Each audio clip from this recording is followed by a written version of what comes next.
নমস্কার, দীপা তাপসাই চ্যানেলে সকলকে স্বাগত জানাই। আজকের এই ভিডিওটা মূলত তাদের উদ্দেশ্যে করা যারা নিয়মিত হনুমান চালিসা পাঠ করো।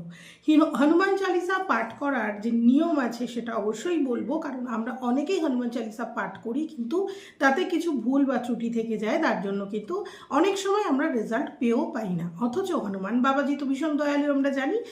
আমরা প্রতিনিয়ত হয়তো হনুমান মন্দিরে যাই, কিন্তু চ্যান্টিং করার নিয়মটা আমরা বুঝতে পারি না। চলো আজকে সেটাই ক্লিয়ার করবো, আর মন্দিরের কিছু টিপস আমি দেবো তোমাদেরকে যদি সময় থাকে। তবে হ্যাঁ, সময় যাতে নষ্ট না হয়, তোমাদের ভিডিওটা যাতে তোমাদের সঙ্গে একদম অ্যাকিউরেট তোমাদের সঙ্গে যাতে মিশে যায় বা ভালো লাগে তোমাদের, তার জন্য কি করতে হবে? অবশ্যই সাবস্ক্রাইব করে দিতে হবে আমার চ্যানেলটাকে, লাইক শেয়ার ফলো করতে হবে আমার প্রোফাইলটাকে। আবার প্রোফাইল প্রিয়াঙ্কা বসাক, সেখানে গিয়ে কিন্তু অবশ্যই ফলো করে রেখো, কারণ ওখানে প্রচুর আপডেটেড ভিডিও আসে এবং ট্যারোট কার্ড রিডিং নিয়ে মূলত সেগুলো আসে। তো ওখানে ফ্রিতে অনেক কিছু তোমরা জানতে পারবে এবং ওখানে কিন্তু কোনো চার্জ লাগছে না, বিকজ ওখানে ভিডিও দেখছো তোমরা। চলো কি বলবো, হনুমান চালিসা পাঠের আজকে নিয়ম।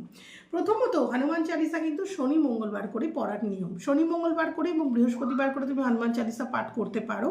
সন্ধ্যে 7টার পর চেষ্টা করো হনুমান চালিসা পাঠ করার সময় কি করবে না, এক গ্লাস কাচের গ্লাসে জল নিয়ে বসবে, কারণ জল ছাড়া হনুমান চালিসা পাঠ করার নিয়ম নয়। কারণ তুমি যখন হনুমান চালিসাটা পাঠ করছো তখন যে ভাইব্রেশনটা ক্রিয়েট হচ্ছে, জলের মধ্যে যে পজিটিভ এনার্জিটা ক্রিয়েট হচ্ছে, সেই পজিটিভ এনার্জিটাকে তুমি কি করবে, সেটাকে অবশ্যই খেয়ে নেবে। অর্থাৎ কমপ্লিট হয়ে যাওয়ার পর, চালিসা পাঠ হয়ে যাওয়ার পর সারা বাড়িতে ছড়িয়ে দাও এবং নিজে খাও, বাড়িতে সবাইকে ওটা প্রসাদ হিসেবে দাও।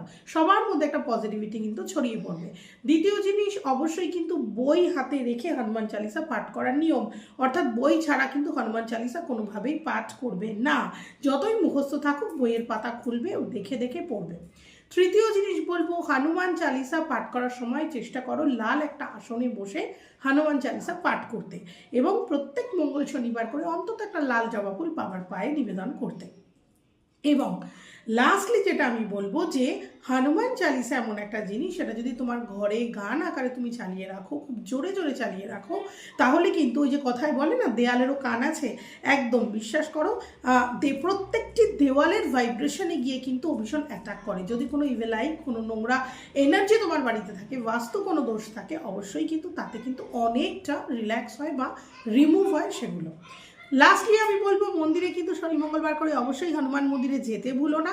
ঘন্টাটা যখন বাজাবে, অ্যাটলিস্ট 1 থেকে 10 সেকেন্ড ঘন্টার নিচে দাঁড়াবে, ওর যে পজিটিভ ভাইব্রেশন সারা গায়ে নেওয়ার চেষ্টা করো, তাতে কিন্তু অনেক কিছু পাবে। সঙ্গে থেকেও লাইক শেয়ার কমেন্ট করো, সাবস্ক্রাইব করতে ভুলো না আমাকে। টাটা।